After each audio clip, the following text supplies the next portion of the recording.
Fort lumturi i nderuar, të nderuar antarët të Sinodit të Shenjtë, Mitropoliti Nikola, Mitropoliti Asti, Mitropoliti Nathanail, Episkop Anastasi, të nderuar vëllezër dhe motra më Krishtin, të nderuar antarë të qeverisë, të nderuar deputet, antarë të Këshillit Bashkiak të qytetit Korçës, të nderuar të ftuar, të nderuar popull i zgjedhur i Perëndisë. Falenderojmë në radhë të parë Perëndinë dhe Sinodin e Shenjtë, duke na dhënë gëzimin e madh që mitropoliti ynë i dashur Imzot Johani fronëzohet si kryepiskop i Tiranës, Durrësit dhe gjithë Shqipërisë. Është një gëzim i madh për ne, por nga ana tjetër na vjen dhe keq, sepse perioda 27 vjeçare që kaloi ai në gjirin tonë, në mitropolinën tonë të dashur, me emër të madh, jo vetëm në Shqipëri, por edhe në barë patrikanën ekumenike, është nder i madh që nga gjiri i këtij populli, nga gjiri i kësaj mitropolie, ai që na udhëzoi për 27 vjet, të jetë pastrues i flaktë i kryepiskopit ton të paruar, Imzot Anastasit. Motra dhe vëllezër, rruga që kemi përshkuar bashkë me fort lumturinë Imzot Johanin është rrugë e pasur me suksese, me arritje edhe me lumturi, sepse kemi gjetur një kishë të shkatëruar dhe së bashku me Sinodin e Shenjtë është forcuar, është udhëhequr me largpamësi nga mësimet e Ungjillit dhe sot është një kishë dinjitoze e barabartë me kishat e tjera të shenjta të mbar botës. Motra dhe vëllezër, jam njeriu më i afërt që për 17 vjet kam qenë së bashku si epitrop arkieradik. E njoh shumë mirë edhe më të flas me kompetencë për të gjithë njohjet e mia. Për dhuratat që i ka dhuruar Perëndia, ai sot është më se i denjë që të marrë përsipër, të udhëheqë, të qeverisë një kishë të tërë në mësimet e Ungjillit të shpëtimtarit tonë Jesu Krisht.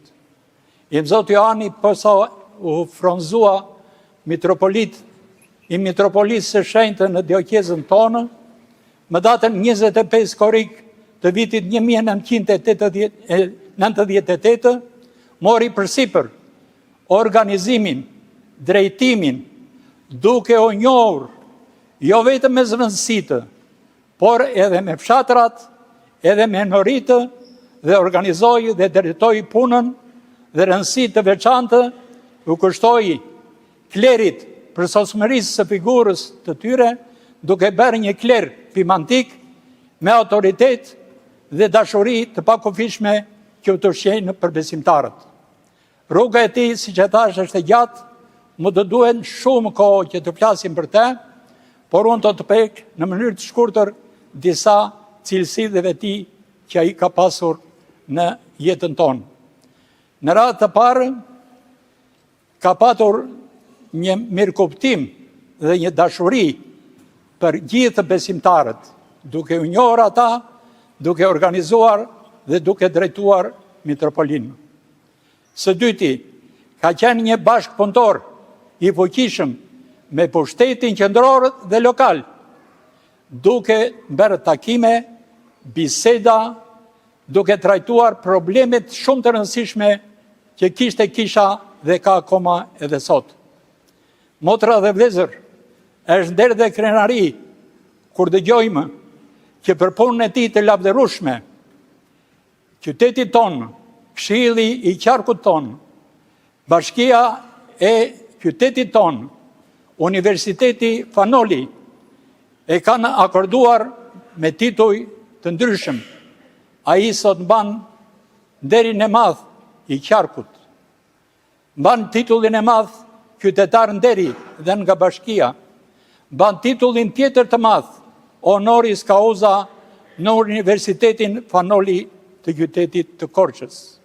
Një bashkëpunëtor shumë i mirë, me kuadrot, me nxënësit, me studentët, me shkollat, me muzeun mesjetar, edhe gjithë institucionet e tjera, jo vetëm në qytetin e Korçës, por edhe në mbarë Shqipërinë. Është një njohës i mirë edhe vazhdues i dialogut me kishat e shenjta, jo vetëm të patrikanës ortodokse, por Këshillin të Evropës të kishave edhe Këshillin botëror të kishave, së bashku me kryepiskopin Anastas, kanë përfaqësuar me dinjitet emrin e madh të kishës sonë në përbot. Ai i ka kushtuar një rëndësi të veçantë edhe shtresës sociale në qytetin tonë, duke ndihmuar të varfrit, të vejat, të sëmurët, ata që janë në nevojë për përkrahje dhe shpëtim. Ka ndarë druzjari për të varfrit, për ata që mezi kalonin dimrin. Njëkohësisht ka hapur një mensë vazhdim i kryepiskopit, ku vënë më shumë se 120 veta 5 herë në javë. Kujdeset shumë për kopshtin, i cili është një kopsht funksional, ku vinë dhe mësojnë edhe edukohen fëmijë të gjithë besimeve. Nga ana tjetër, funksionon shumë mirë klinika shëndetësore, të cilët vinë ata që janë të sëmurë, ata që janë të varfër, duke u ndihmuar me vizita falas, njëkohësisht edhe me ilaçe falas. Të flasësh, siç e thash më përpara, për Im Zot Johanin do duhet shumë.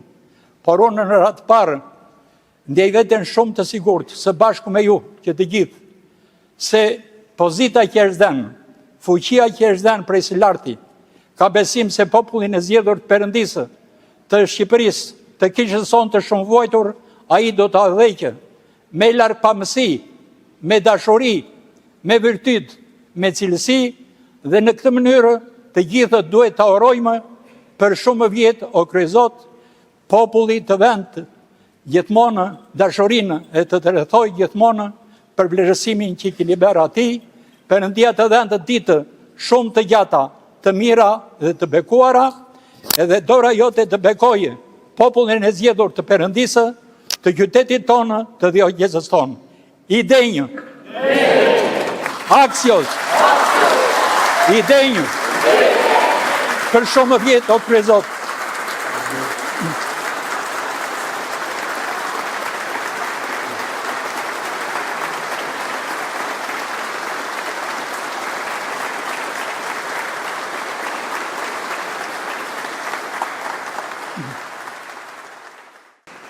Falenderoj Papa Ilian për fjalët e ngrohta që tha, por e djela e sotme na kujton edhe për diçka tjetër shumë të rëndësishme, që rruga e jon kalon nëpërmjet kryqit, nëpërmjet vështirësive e sakrificave. Për të arritur në dritë, duhet të kalojmë nëpërmjet errësirës e të kemi kurajën që na jep kryqi. Kryqi është një ndihmëse jashtëzakonshme. Nëse ne do kuptojmë misterin e kryqit, jeta jonë do ndryshojë. Sepse si ka mundësi që një instrument i shpikur nga Fenikasi, një instrument torture dhe vdekje, Zoti e ktheu në burimin e jetës. Sepse çdo gjë që prek Zoti e transformon, e kjo na jep shpresë. Një shkrimtar i famshëm rus, Aleksandr Solzhenitsyn, tregon një episod të shkurtër nga jeta e tij që është kuptim plot për ditën e sotme. Ishte i dënuar në kampet e punës së asaj kohe dhe i lodhur nga uria, nga të ftohtit e kampeve që ishin në Siberi, mendoi që jeta e tij s'kishte më kuptim. Humbi shfallë dhe shprese, dhe e la lopatën, u ul në një vend atje dhe priste që rojet të vinin e të arrinin për vdekje që ta mbaronte atë. E siç po rrinte atje, ju afrua një plak i vjetër, kockë lëkur, me lopatën e tij bëri një shenjë shumë të vogël, thotaj, të kryqit. Në atë çast mundes një shpresë shumë e madhe brenda meje. Dhe mendova që kryqi ka mundur perandorira, do mundi dhe këtë perandori të keqes që po e torturon popullin tonë, thot, dhe u ngrit. Dhe që nga ajo ditë pati një ndryshim të jashtëzakonshëm shpirtëror, që jo vetëm ndriçoi veten e tij, po dhe shumë njerëz anë mban botës pikërisht duke i treguar këtë histori, që shpresa në kryqin është një dritë. Prandaj ne nuk ndalemi te kryqi, ndalemi tek ngjallja. Kryqin tënd lavdërojmë dhe ngjalljen tënde të shenjtë ne e lavdërojmë akoma dhe më shumë, sepse kryqi ishte instrumenti i ngjalljes. Ishte instrumenti i ngjalljes për Krishtin dhe është instrumenti i ngjalljes për gjithë secilin nga ne. E them këtë sepse rruga jonë do ketë vështirësi. Është e pamundur mos kemi vështirësi. Vetë Zoti na thot, në botë do keni shtrëngim, po keni zemër, unë e munda botën. Kush e mundi botën? Pikërisht kryqi i Krishtit, sakrifica që bërei në kryq për shpëtimin e gjithë njerëzimit e mundi të keqen. E nëse ne do e ngrem kryqin e Krishtit me shpresë, ai do na shpëtojë edhe ne. Unë gjeli sot më shumë domethënës. E ndoshta duhet lexuar vazhdimisht e përdit për të fjalë që na thot Zoti, që kushdo që do të vi pas meje, le të marrë kryqin e tij, të mohojë veten e të më ndjeki pas. Çfarë do thotë të mohojmë veten? Sepse njerëzit e sotëm ndoshta kanë vështirësi për ta kuptuar. Kur Zoti thotë mohojmë veten, do thotë të mohojmë pseudo veten. Atë vete që krijohet tek vetja jonë nga pasionet, krenarit, zilirat e gjithçka tjetër, që e transformon në të keq gjithçka që kemi ne. Vetja jonë e vërtet është thellë brenda nesh. E duke mohuar pseudo veten, ne do zbulojmë veten tonë të vërtet. E duke zbuluar atë, kemi zbuluar Perëndin. E Perëndia do japi jetës tonë gëzim të jashtëzakonshëm, e ndriçim shumë të madh. Sot ne jetojmë në një kohë ku është një errësirë shpirtërore. E ndoshta një nga më të këqijat e qytetërimit modern është mungesa e një jete shpirtërore. Teknologjitë kanë arritur kulmin, shumë gjëra janë zhvilluar, e megjithatë nuk ka gëzim në shpirtrat e njerëzve sepse mungon jeta shpirtërore, e mungon drita e vërtetë. Duke mohuar pseudo veten, ne do zbulojmë të dritë, e do ndriçojmë veten tonë. E duke ndriçuar veten tonë, kemi shpresë ndriçojmë edhe shumë njerëz rrotullnesh. Në këtë ditë sotme, unë jam i emocionuar. Kam shërbyer për 27 vjet këtu. E dua t'i falenderoj të gjithë klerikët e Dioqezës Korçës për mbështetjet që më kanë dhënë. E të gjithë besimtarët, të cilët janë përpjekur për ta ndihmuar kishën. E ndarja nga një kohë kaq e gjatë nuk është e lehtë. Megjithatë, ne ndajemi përkohësisht, sepse gjithë si të krishterë besojmë që një ditë do takohemi në qiell së bashku, kështu që ndarja është e përkohshme. Po dhe ndarja e përkohshme sjell një lloj trishtimi. Unë do lutem për këtë dioqezë, sepse një pjesë e shpirtit tim, e jetës time është këtu. Dhe për një kohë të shkurtër, derisa të zgjidhet mitropoliti i ri, e mbuloj unë përgjegjësinë e kësaj dioqeze. Dhe urojmë që Perëndia na japi një njerëz të denj në këtë dioqezë për të vazhduar punën që filloi kryepiskopi, vazhdoj me mua, e do vazhdoj me tjetrin, e me tjetrin me radhë. Historia e kishës është e gjatë, është 2000 vjeçare, dhe gjithmonë Perëndia ka dërguar njerëz për të ndriçuar popullin e tij. Prandaj këtë ditë sotme do doja t'ju falenderoj të gjithëve. E do doja t'ju kërkoj falje të gjithëve, nëse ndonjëri ndoshta mund të kam lënduar me dashje ose pa dashje. Por dëshira ka qenë gjithmonë e mirë për të ndërtuar e për të shpëtuar.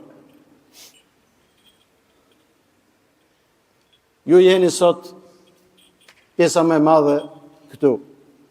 Dhe pjesën më të madhe pothuajse të gjithë i njoh dhe personalisht, e kemi biseduar dhe personalisht. Dhe do doja që të luteni për mua, sepse rruga jonë akoma s'ka mbaruar. Kisha gjithmonë ka nevojë për lutjet e besimtarëve. Dhe ka nevojë edhe për mbështetjen e kishës, sepse kisha jeni ju. Ju jeni gurët e gjallë të kishës. Muret janë ndërtesa ku mblidhet kisha. Nëse nuk do jenë gurët e gjallë, nuk do kenë vlerë muret. Njerëzit e gjallë i japin vlerë mureve. Dhe duhet kemi përgjegjësi për kishën. Nëse do e duam Zotin dhe kishën, jeta jonë do në ndriçohet e do mbushet me gëzim. Sepse si thash pak më parë, në botë ndoshta njerëzit mbledhin shumë gjëra, po mungon gëzimi, sepse gëzimi nuk është një cilësi e temperamentit njeriu, ose çështje e karakterit të tij, po është një dhuratë nga Zoti. E kush do të thotë dhuratë nga Zoti? Kur Zoti është brenda jetës tonë, që do thotë jeta jonë udhiqet nga mësimet dhe vlerat që vijnë nga mësimi i tij, ato do japin jetës gëzim. Madje edhe kur na vinë kryqet e rënda, do kemi gëzim, sepse nëpërmjet kryqit, thot tropari, erdhi në gëzimi në botë. Ju uroj të gjithëve ju, që Perëndia t'ju japi një jetë gjatë, e t'ju japi një ndriçim shpirtëror, e ta ruani këtij dëqes, e ta mbështesni vazhdimisht për të ruajtur emrin e nderuar që ka pasur në shekuj. Duke ndihmuar kishën, ne ndihmojmë më shumë veten tonë. Duke dashur Zotin, ne fillojmë kuptojmë edhe veten tonë dhe do duam dhe njerëzit e tjerë. E duke dashur njerëzit e tjerë, padyshim që do duam dhe vendin tonë, sepse një krishter i vërtet e do vendin ku jeton. Është e pamundur të duash Perëndin e mos duash njerëzit me cilin je rritur, ke punuar, ke ndejtur me ta. Një besimtar i vërtet e do vendin e tij, e nuk e braktis. Pavarësisht kryqeve të mëdha. Padyshim që ka vështirësi të mëdha. E shumë njerëz ndoshta edhe mund të kenë arsye, po një pjesë e madhe dhe nuk kanë arsye. Duke dhënë ne më tepër marrim. Ky është misteri i krishtërimit. Prandaj edhe Shën Pavli shkruan e thotë është gëzim më i madh të japësh se sa të marrësh. Nëse do të zbulojmë këtë gëzim, kemi zbuluar diçka shumë të rëndësishme për jetën tonë. Dhe një herë ju falenderoj të gjithëve me gjithë zemër dhe do lutem për të gjithë ju dhe për këtë dëqes që e kam dashur aq shumë. Paqumbrate.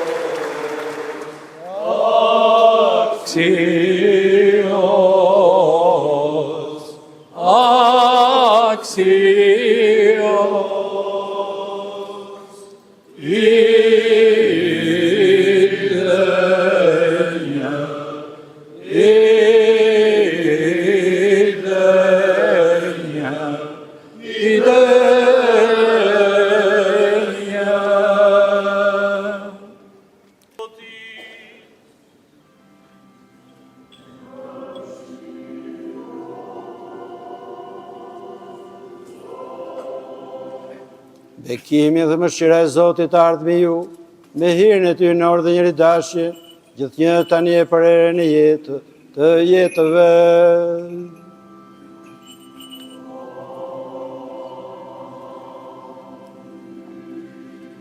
Lavdim me ty, o Krisht, Perëndi, shpresa jon, lavdim me ty.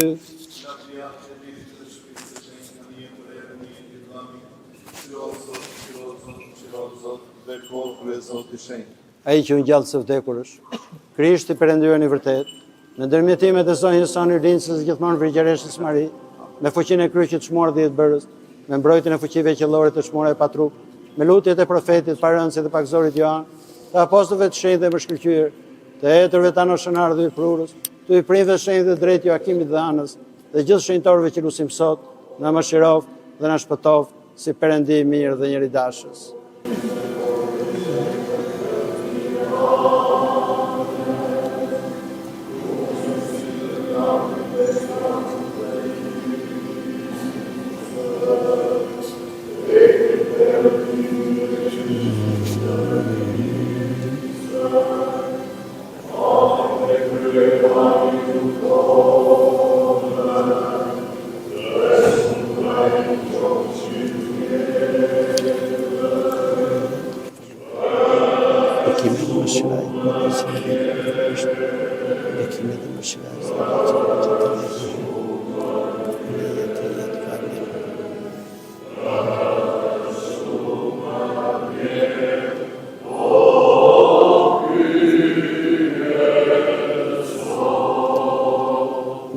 Atë e tërve tanë të shenjtë, o Zotin Jesu Krisht, Perëndi, mëshirona dhe shpëtona, faleminderit gjithëve dhe gëzuar dhe për shumë vjetë.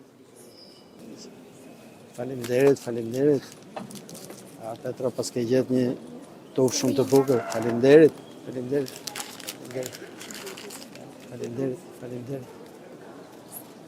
Faleminderit, uratën. Stefani nuk e qenë, të zonë. Faleminderit, Djema, faleminderit. Bekimin e Perëndis. Nga kisha përgraditës. Faleminderit. Uratën. Faleminderit. Oratën.